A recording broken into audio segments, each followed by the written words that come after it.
मध्य प्रदेश के पहाड़ों और नदियों के बीच बसा एक छोटा सा गांव था, सूरजपुर। दिन में यह गांव बहुत शांत और सुंदर लगता था, लेकिन जैसे ही सूरज ढलता, गांव के लोग अपने घरों के दरवाजे बंद कर लेते, क्योंकि गांव के पास ही था एक घना और रहस्यमयी जंगल। लोग उसे कहते थे अंधेरा वन, और उस जंगल में रहता था काला शेर। रात का समय था। गांव की चौपाल पर कुछ बुजुर्ग बैठे थे। अर्जुन और राघव भी वहां आ गए। मैंने अपनी आंखों से देखा है, उस शेर की आंखें लाल आग की तरह चमकती हैं और उसकी दहाड़ सुनकर पूरा जंगल कांप जाता है।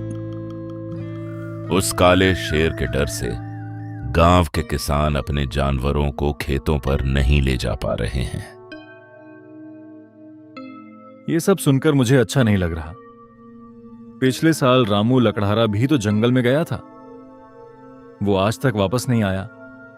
यार, ये सब सिर्फ डराने की कहानियां हैं, लेकिन हमें पता लगाना चाहिए कि सच क्या है। तुम सच में जंगल जाना चाहते हो?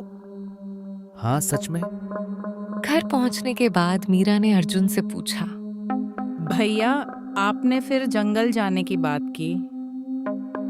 हाँ मीरा, मुझे लगता है लोग बेवजह डरते हैं। लेकिन भैया, अगर वो शेर सच में हुआ तो? डर से भागने से सच नहीं बदलता। अगर आप जाएंगे तो मैं भी साथ चलूंगी। अगली सुबह अर्जुन और राघव जंगल के रास्ते जा रहे थे। तभी सामने से कालेश बाबा आते दिखाई दिए। कालेश बाबा ने गंभीर आवाज में कहा, अर्जुन, तुम जंगल की तरफ क्यों जा रहे हो?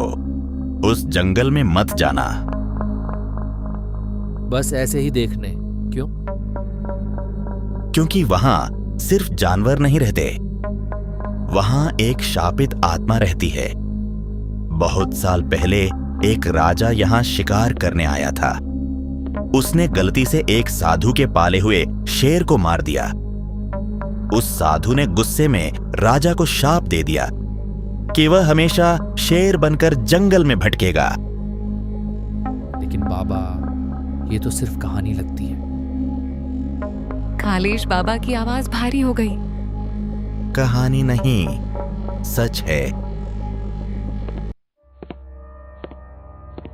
रात हो चुकी थी। चांद बादलों के पीछे छिपा हुआ था। अर्जुन, मीरा और राघव जंगल के किनारे खड़े थे। राघव बोला, मुझे अभी भी लगता है हमें वापस चलना चाहिए। अब तो हम आ ही गए हैं, डरने से कुछ नहीं होगा।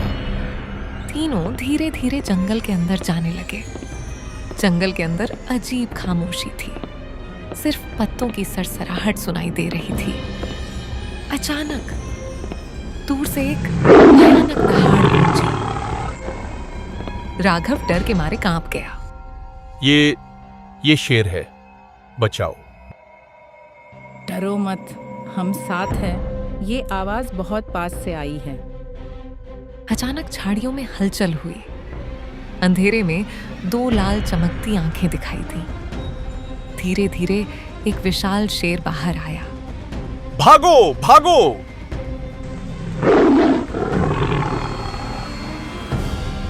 तीनों जान बचाकर भागने लगे।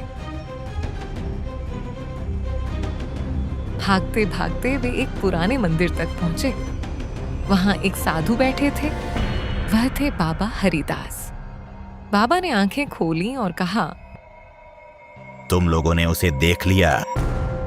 अब तुम्हें उससे कोई नहीं बचा सकता। वह बाघ नहीं, किसी की आत्मा है। हे राम, अब क्या होगा इन मासूम बच्चों का? बाबा, क्या आपका दिमाग खराब हो गया है? क्या आप पिचकानी बातें कर रहे हैं? आत्मा कैसी आत्मा, पूरा सच बताइए। बच्चा, मेरा दिमाग नहीं पिचकाना है। वह बाघ नहीं, एक राजा है। उसे श्राप मिला था कि वह अपना जीवन बाघ के रूप में व्यतीत करेगा। लेकिन बाबा, हम राजा को मुक्ति कैसे दे सकते हैं? कोई उपाय बताइए। मुक्ति के लिए तुम्हें एक तलवार खोजनी होगी।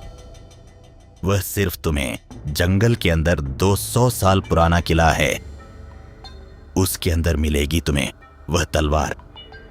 बाबा की बात खत्म होने से पहले ही वह तीनों किले की दिशा की ओर बड़े घंटों चलने के बाद वह एक पुराने खंडहर किले तक पहुंचे।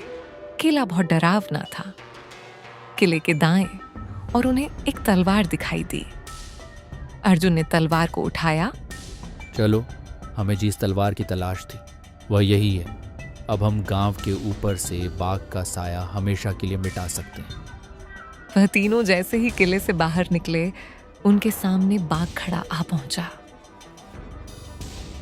अर्जुन ने तलवार को आगे किया।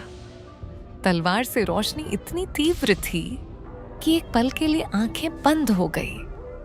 बाघ के शरीर से मुक्ति पाकर वह राजा प्रकट हुए। तुम सबका तहे दिल से धन्यवाद। तुमने मुझे मुक्त किया है। मांगो क्या चाहते हो। राजा, हमें आपसे कुछ नहीं चाहिए, ये हमारा कर्तव्य है। आप कुछ करना चाहते हैं तो हमारे गांव को कुछ ज़मीन दे दीजिए, जिससे गरीब किसान अपना गुजारा कर सकते हैं। उस दिन के बाद गांव से बाघ का साया हमेशा के लिए मिट गया और गांव के सभी लोग चैन की सांस लेने लगे।